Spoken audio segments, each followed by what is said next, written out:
नमस्कार, मैं ज्योतिषाचार्य पंडित राजेश अवस्थी आप सभी का आपके अपने चैनल कुंडली किस्मत की पर एक बार फिर से हार्दिक स्वागत है। 2026 अप्रैल का महीना मकर राशि वालों के लिए कैसा रहेगा? अप्रैल के महीने में ग्रहों का गोचर मकर राशि वालों के जीवन में किस तरह के फल, किस तरह के प्रभाव प्रदान करेगा, किस तरह की स्थितियां परिस्थितियां अप्रैल 2026 में मकर राशि वालों के जीवन में बनेगी, बदलेंगी, कैसा रहेगा अप्रैल 2026 मकर राशि वालों के लिए, आज इसी विषय पर बात करेंगे। यह कार्यक्रम हमारा चंद्र राशि पर आधारित है और आपकी चंद्र राशि अर्थात जन्म राशि है मकर यानी कैप्रिकॉर्न साइन। बहुत से लोगों को अपनी जन्म राशि का ज्ञान नहीं होता है, तो आपकी जानकारी के लिए बता देते हैं कि जिन लोगों की लग्न कुंडली में चंद्रमा जिस राशि पर बैठा होता है वही आपकी जन्म राशि होती है, वही आपकी चंद्र राशि होती है। जैसे आपकी कुंडली में चंद्रमा 10 नंबर की राशि में बैठा हुआ है तो आपकी मकर राशि है यानी कैप्रिकॉर्न साइन। तो शुरुआत करते हैं मकर राशि वालों के प्रथम भाव यानी चंद्र लग्न से। और चंद्र लग्न का स्वामी बनता है चंद्र लग्नेश शनि, जो कि जन्म राशि से तृतीय पराक्रम स्थान में गोचर कर रहा है। तो चंद्र लग्नेश, चूंकि शनि एक क्रूर और पापी ग्रह है, यद्यपि यह आपका चंद्र लग्नेश होने से शुभ है और पराक्रम स्थान में क्रूर ग्रह का गोचर बहुत शुभ फल प्रदान करता है। प्रथम भाव होता है आपकी समस्त शारीरिक संरचना का, शारीरिक व्यवस्था का। प्रथम भाव आपकी शारीरिक व्यवस्था को संचालित, नियंत्रित करता है और इसका स्वामी शनि तृतीय पराक्रम स्थान में गोचर कर रहा है। और पराक्रम स्थान में क्रूर ग्रह अत्यंत फलदायी होता है क्योंकि यह उपचय स्थान भी होता है, इसलिए आपके स्वास्थ्य में वृद्धि होगी। स्वास्थ्य अप्रैल के महीने में आपका विशेष रूप से अच्छा रहेगा। किसी भी तरह की कोई बड़ी समस्या या व्याधि का योग आपके नहीं बनता है, क्योंकि किसी भी क्रूर ग्रह का गोचर ना तो चंद्र लग्न पर चल रहा है और ना ही किसी क्रूर ग्रह की दृष्टि आपके चंद्र लग्न पर है। तो स्वास्थ्य की दृष्टि से स्थूल रूप से आपका अप्रैल का महीना बहुत अच्छा रहेगा, इसमें कोई दो राय नहीं। अगर हम द्वितीय भाव की बात करें तो द्वितीय भाव आपके धन का भाव है, बैंक बैलेंस का भाव है, आर्थिक स्थिति का भाव है और धन प्राप्ति के साधनों का भाव, कुटुंब का भाव है।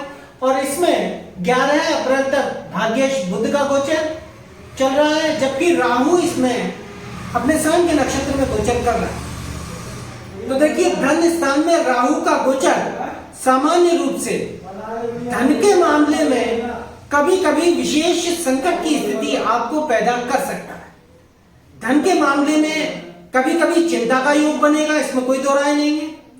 राहु शनि की राशि पर बैठा है तो धन के मामले में कुछ धन की वजह से कुटुंब में कुछ परेशानी भी राहु आपको प्रदान करेगा। और कभी कभी ऐसी भी स्थिति हो सकती है कि कर्जा लेकर भी आपको अपना काम चलाना पड़े।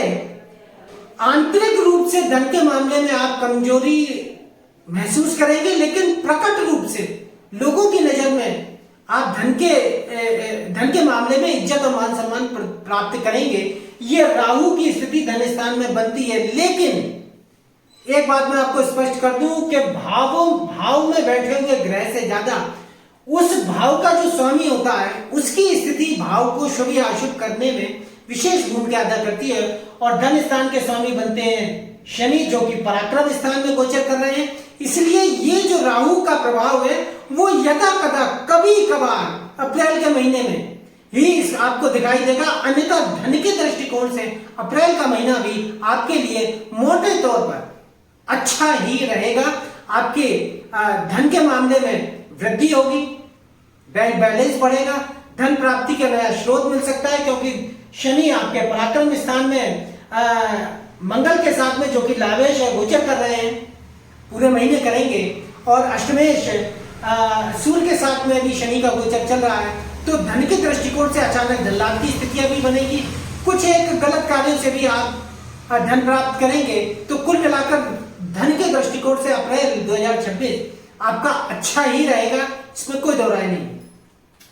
पराक्रम स्थान में अगर हम बात करें तो ये आपके साहस का भाव है, पराक्रम का भाव है, छोटे भाई बहनों का भाव है, और इसमें तीन तीन क्रूर ग्रह आपके गोचर कर रहे हैं। 14 अप्रैल को सूर्य पराक्रम स्थान से निकलकर चतुर्थ भाव में उच्चस्थ हो जाएंगे।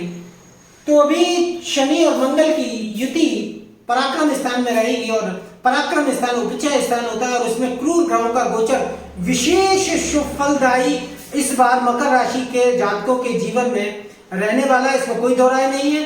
तो ये तीन क्रूर ग्रहों का गोचर मकर राशि के लिए अप्रैल 2026 में धन की वृद्धि करेगा। विशेष रूप से धन के दृष्टिकोण से क्रूर ग्रहों का गोचर धन पराक्रम स्थान में बहुत अच्छा माना गया है।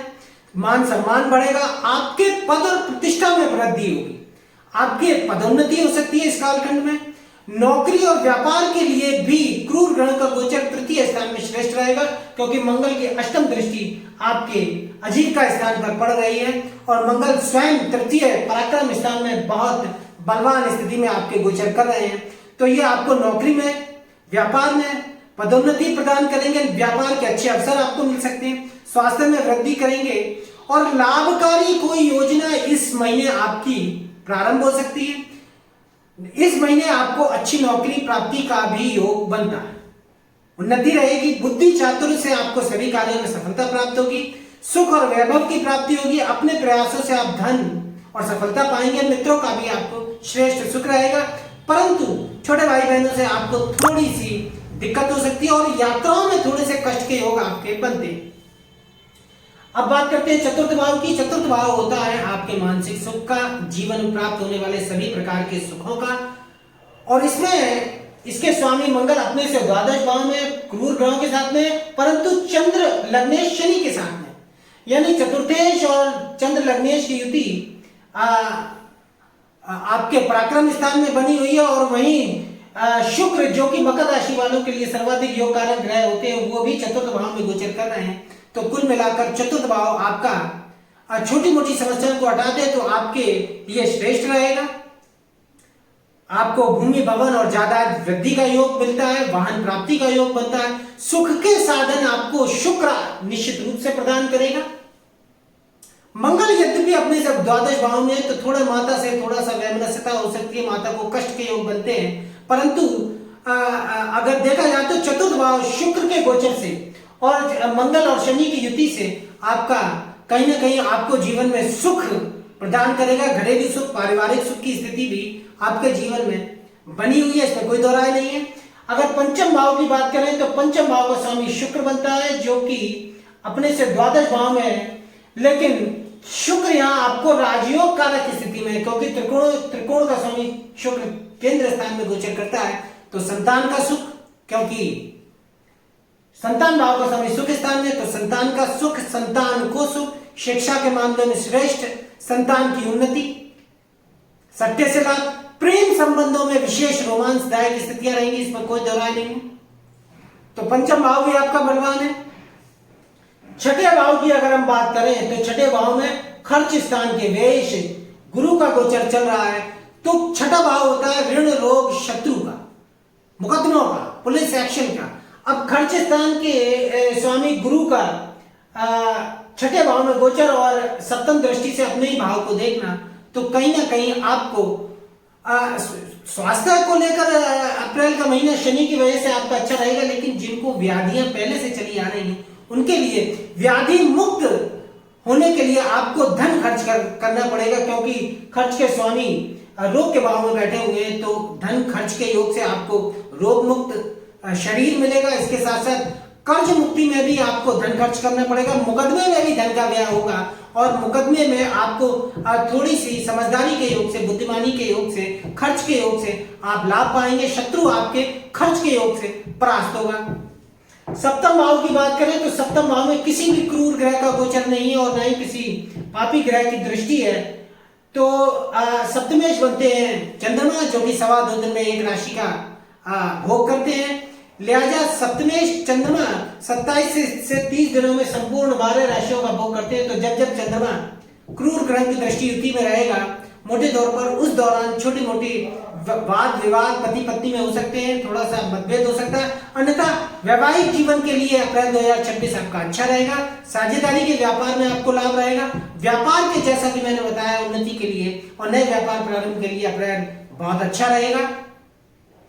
इसके साथ साथ आपकी शारीरिक जरूरतें शुक्र आपकी निसंदेह पूरी करेगा। दैहिक सुख की प्राप्ति के भी योग बनते हैं। अब बात करते हैं अष्टम स्थान की। अष्टम स्थान में केतु आपके गोचर कर रहा है, तो अष्टम स्थान में केतु के गोचर करने से पेट के निचले हिस्से में थोड़ी सी बवासीर इत्यादि जैसी समस्याएं अगर आपके पहले से है तो वो थोड़ी से आपके लिए थोड़ी सी परेशानी का कारण बन सकती हैं। अन्यथा जीवन की दिनचर्या में आपको शानदारी और रौनक रहेगी और सुचारू रूप से जीवन की दिनचर्या को चलाए रखने के लिए कुछ कठिन परिश्रम आपको करना पड़ेगा। हाँ, वाहन इत्यादि चलाते समय आपको विशेष सावधानी बरतनी चाहिए। नवम भाव, नवम त्रिकोण भाग्य एवं धर्म स्थान के स्वामी बनते हैं बुध, जो कि 11 अप्रैल तक आपके धन भाव में रहेंगे।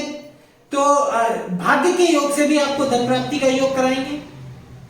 लेकिन बुध आपके 11 अप्रैल को अपनी नीच राशि मीन में प्रवेश करेंगे और यहाँ उनकी युति शनि मंगल और सूर्य के साथ में रहेगी। तो भाग्य भाव पर बुध उच्च दृष्टि से देखेगा भाग्य भाव को, तो कहीं ना कहीं भाग्य पक्ष में कुछ कमी के योग से भाग्य आपका साथ देगा। मतलब पहले भाग्य आपको थोड़ी सी परेशानी प्रदान करेगा, कठिनाइयां देगा और उसके बाद भाग्य का आपको सहयोग मिलेगा, क्योंकि भाग्य भाव को उच्च दृष्टि रहेगी। आपके धार्मिक कार्य भी सुचारू रूप से संपन्न रहेगा।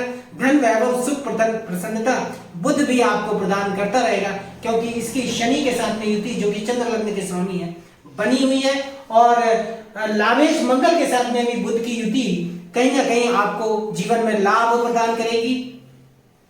अब बात करते हैं आपके आजीविका, कारोबार, नौकरी और व्यापार के स्थान की, दशम भाव की, जो कि केंद्र स्थान है, जीवन निर्वाह के साधनों का स्थान है, जिसका स्वामी बनता है शुक्र, जो कि सुख स्थान में है और अपनी सप्तम दृष्टि अपनी मूल त्रिकोण राशि और दशम स्थान पर रखे हुए। तो नौकरी हो या व्यापार हो, उसमें आपका काम सुख से चलता रहेगा, क्योंकि कर्मेश आपका सुख स्थान में गोचर कर रहा है और दशम भाव पर कर्मेश की दृष्टि सुख से आपका जो नौकरी का क्षेत्र है उसमें आपको सुखदायक स्थितियां रहेंगी, धनदायक स्थितियां रहेंगी। व्यापार में भी सुख पूर्वक आप व्यापार से बहुत अच्छी आय और आमदनी प्राप्त करेंगे, क्योंकि मंगल की राशि पर बैठा हुआ है और मंगल आपके लाभेश बनते हैं। तो नौकरी हो व्यापार हो, इसमें आपको बहुत अच्छे रिजल्ट शुक्र आपको प्रदान करेगा, क्योंकि दशम भाव आपका काफी बड़ी अप्रैल के महीने में शुक्र के गोचर के कारण बना हुआ है। नौकरी हो या व्यापार हो, इसमें आपको पदोन्नति, वेतन वृद्धियां और धन के दृष्टिकोण से आपका जो आजीविका का साधन है वो आपको पर्याप्त धन प्रदान करता रहेगा, इसमें कोई दो राय नहीं। अब लाभ स्थान की बात करें तो एकादशेश बनते हैं मंगल, जो कि पराक्रम स्थान में आपके चंद्र लग्न शनि के साथ में और सूर्य के साथ में गोचर कर रहे हैं। तो आपको आपकी मनोकामनाएं और इच्छाएं आपकी मंगल शनि के साथ में युति करने से अवश्य पूरी करेगा। आपको एक से अधिक स्रोतों से लाभ मिलेगा, जीवन के सभी क्षेत्रों में अच्छी खबरें मिल सकती हैं। धन लाभ के भी योग मंगल तृतीय पराक्रम स्थान में आपको आपके आजीविका के साधन से प्रदान करता है, इसमें कोई दो राय नहीं है। बड़े भाई बहनों से, छोटे भाई बहनों से भी आपको ये आपकी धन की स्थितियां प्रदान करेगा। आपको मैं बता दूं कि 14 अप्रैल को सूर्य, जो कि अष्टमेश है, आपके उच्चस्थ हो जाएंगे।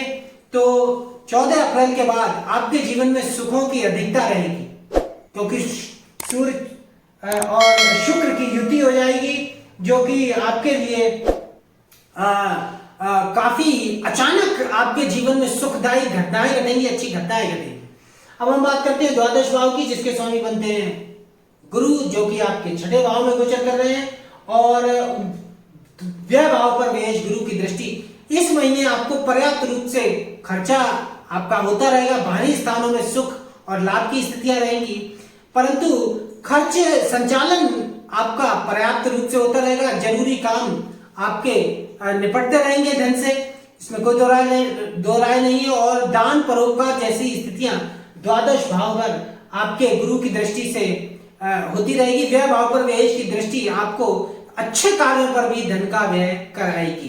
तो कुल मिलाकर अप्रैल का महीना कैप्रिकॉन यानी मकर राशि के लोगों के लिए काफी अच्छा रहेगा, इसमें कोई दो राय नहीं। आज की वीडियो में इतना ही। अगर वीडियो अच्छा लगा हो तो वीडियो को लाइक करें, अधिक से अधिक शेयर करें, चैनल को सब्सक्राइब करें, बेल आइकन को प्रेस करें, ऑल के बटन को प्रेस करें। और यदि आप अपनी किसी ज्योतिषीय समस्या का समाधान चाहते हैं या जन्म कुंडली विश्लेषण करवाना चाहते हैं तो नंबर डिस्क्रिप्शन बॉक्स से लेकर व्हाट्सएप के जरिए आप हमसे संपर्क कर सकते हैं।